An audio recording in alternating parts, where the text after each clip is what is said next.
Terima kasih pemirsa, Anda kembali menyaksikan Kominfo Newsroom. Kita ke informasi selanjutnya. Menteri Pariwisata dan Ekonomi Kreatif Sandiaga Salahuddin Uno mengungkapkan, rangkaian kegiatan konferensi tingkat tinggi G20 memberikan dampak positif bagi para pelaku parekraf di Bali. Dalam kesempatan yang sama, Rizky Handayani selaku Deputi Bidang Produk Wisata dan Penyelenggara Kegiatan Kemenparekraf menyatakan program tersebut tepat untuk mempromosikan produk bumbu, pangan olahan serta rempah-rempah khas Indonesia kepada wisatawan mancanegara.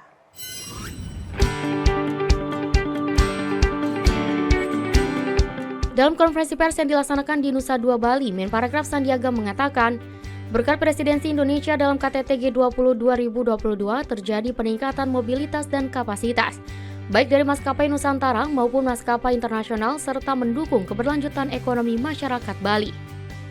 The airports is increasing its capacity on logistics and leading commodities outside Bali such as fishery and handcraft commodities, fashion, as well as culinary will be exported. We're also encouraging sustainability in all parts of tourism and creative economy through diversifications.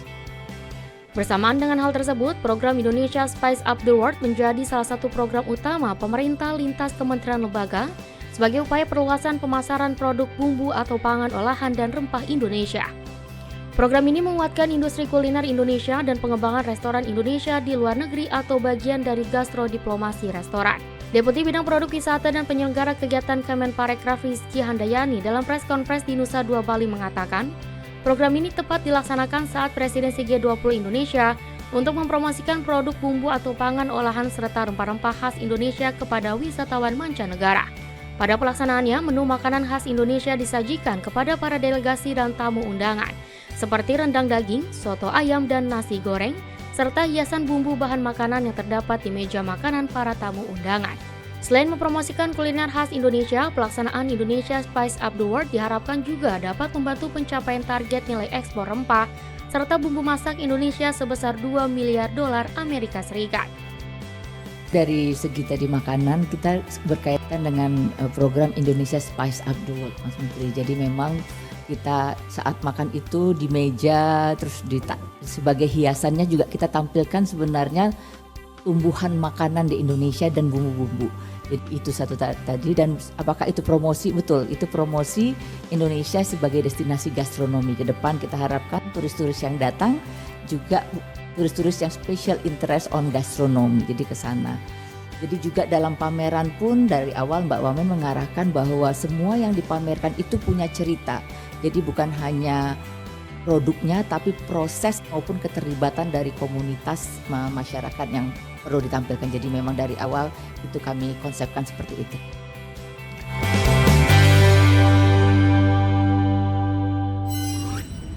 Sementara itu, Saudara, konferensi tingkat tinggi kepala negara anggota G20 telah dimulai hari ini di Nusa Dua Bali. Dan pemirsa, untuk mengetahui informasi selengkapnya mengenai agenda dan juga pembahasan, saat ini kita sudah tergabung dengan reporter GPR TV Bilkis Sabila langsung dari Bali. Bilkis, bisa diinformasikan saat ini seperti apa suasana di sana dan apa saja agenda pertemuan kepala negara anggota G20 yang dilaksanakan pada hari ini? Ya baik, terima kasih Mona. Saat ini saya memantau agenda kegiatan KTT G20 di Bali, di Nusa Dua Bali yang dihadiri oleh 17 kepala negara langsung dari Media Center BICC Nusa Dua Bali yang jaraknya kurang lebih 1 km dari tempat pelaksanaan dilaksanakannya rapat oleh kepala negara di Ampurva Kempinski Nusa Dua Bali. Kami memantau kegiatan dari para kepala negara ini mulai pukul 8 waktu Indonesia Tengah. Presiden Joko Widodo telah memberikan sambutan dan juga menyambut para delegasi, kemudian juga para kepala negara yang datang untuk menghadiri sesi rapat, dan dilanjutkan melakukan sesi rapat dengan pembahasan tema Food and Energy and Security, dan pada pukul 14 dilaksanakan rapat sesi kedua dengan tema kesehatan. Selain itu, berdasarkan pantauan kami Mona, pada hari ini telah dilakukan pergerakan oleh para kepala negara dikarenakan pada pukul 18:30 waktu Indonesia Tengah ini para kepala negara dijadwalkan akan menghadiri welcoming dinner dan juga cultural performance pada pukul 18:30. Tadi pada saat pembukaan KTT G20, Presiden Republik Indonesia Joko Widodo menyampaikan pentingnya ketersediaan pupuk yang terjangkau bagi masyarakat untuk menghadapi krisis pangan. Presiden Republik Indonesia juga mengatakan bahwa jika tidak tersedia pupuk yang memadai yang terjangkau, ini akan terjadi gagal panen yang dapat menyebabkan 48 negara berkembang ini dapat menghadapi keadaan yang serius, dan dalam kondisi yang sangat serius ini diharapkan tepatnya 17 negara yang hadir ini dapat mencapai kesepakatannya pada pertemuan yang akan dilaksanakan esok 16 November 2022. Mona. Baik Bilkis, sudah ada beberapa agenda dalam pertemuan kepala negara anggota G20 yang diadakan hari ini di Bali. Tentunya Bilkis, kita mengetahui bahwa pertemuan bilateral sudah mulai dilakukan sejak kemarin. Dan untuk informasinya Bilkis, apakah hingga saat ini sudah ada kesepakatan dari hasil pertemuan bilateral itu? Jika sudah, seperti apa hasil kesepakatannya Bilkis?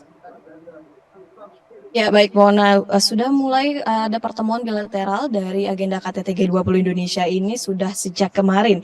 Kemarin Presiden Jokowi merupakan perwakilan Indonesia untuk melakukan bilateral dengan Amerika Serikat, dengan Jepang, kemudian juga Komisi Eropa, Turki, Australia, dan ini dinyatakan langsung oleh Presiden Amerika Serikat, Presiden Joe Biden, akan berinvestasi di Indonesia senilai 700 juta dolar Amerika Serikat atau senilai 10 triliun rupiah untuk mendukung transportasi berkelanjutan dengan berkualitas tinggi yang terdapat di 5 provinsi di Indonesia.